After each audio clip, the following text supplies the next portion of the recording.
things that New Zealand finds quite hard to think about itself is that we actually have people living in poverty. We've had poor people before, but we haven't had poverty on the levels where we've seen it in the last few years. And that's where people are working, but still unable to afford rent, still unable to provide food on the table. And it's trying to convince New Zealanders that, yes, it exists, and yes, we must do something about it, and we can. So for us, it's really high on that list.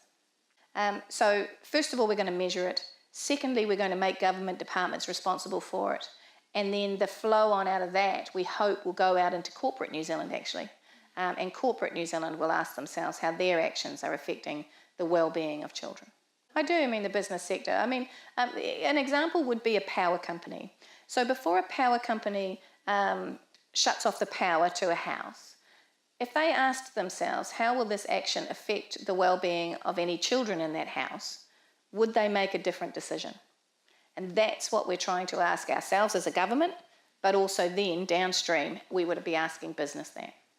If I talk about the more senior Chinese community, as we age, having the ability to talk to somebody in our heritage language becomes really, really important.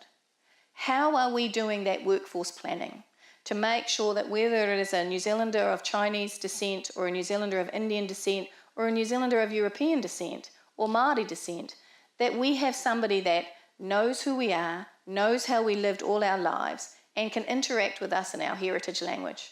We have got to be having those conversations now, because in 10 years' time, we're going to have 1 million New Zealanders over the age of 65. We have started planning. So for the last year, my team have been travelling around the country doing the positive ageing strategy.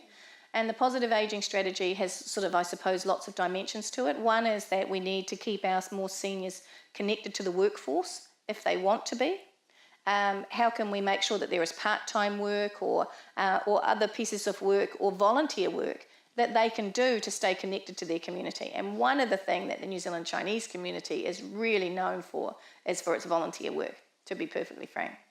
So how do we make sure that we keep them connected? Transport is a big issue. Many of our seniors are also moving out into the regions. How are we going to make sure that they have services like access to medical professionals, banking, postal services and so on? So we are doing that piece of work now.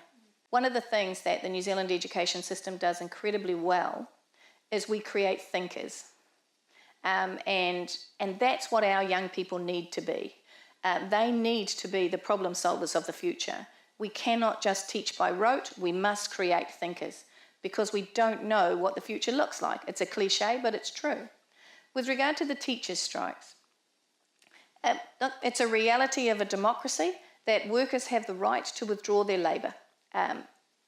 Nobody's arguing with that, and certainly not this government. From my perspective, I'm really disappointed that teachers are continuing to strike. We know that there are challenges inside their classrooms. A lot of it has to do with high and complex needs of our learners. ESOL support that we spoke about earlier. Minister Hipkins and I are moving as quickly as we can to fix those things, but we can't fix them all in 12 months. So while the teachers have the right to strike, we would prefer that they didn't, and we would prefer that they worked with us to fix what are the pressures in their classroom. But regardless of that, I know that they are performing at an incredibly high level, and that no parent should have a concern that the education of their children is substandard here in New Zealand. You asked me another question there. Teacher shortage. So Minister Hipkins and myself and this government have put in quite a lot of money and effort into reaching out around the world for New Zealand teachers to come back, but also to bring in qualified teachers that we know are of a high quality into New Zealand classrooms. We believe now, on the numbers that I have seen recently, we have twice as many teachers ready to be employed as there are jobs advertised. So we're now asking the schools to please put your shortages out there. Please tell us where your shortages are, because right now we have twice as many teachers ready to go. So my European side of my family came here in 1840 and 1842.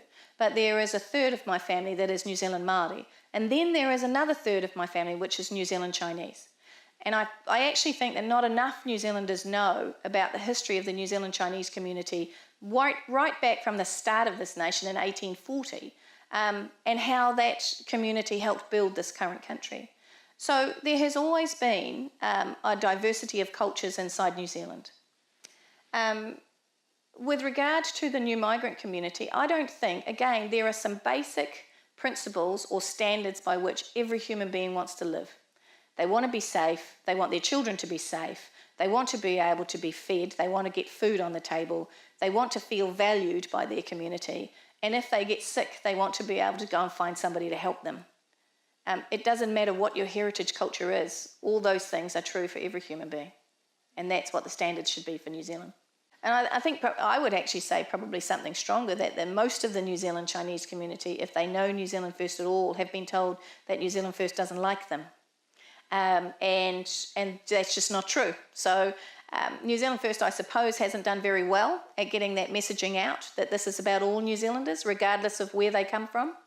Our view is that whether you've been a New Zealander for an incredibly long time, e.g. Māori, or whether you've been a New Zealander for a short time, e.g. after 3 years, 4 years, become a New Zealand resident, there is a standard of living that you should actually be able to, you should believe that is your right.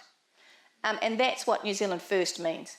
It means that we will look after our own before we start to talk about others.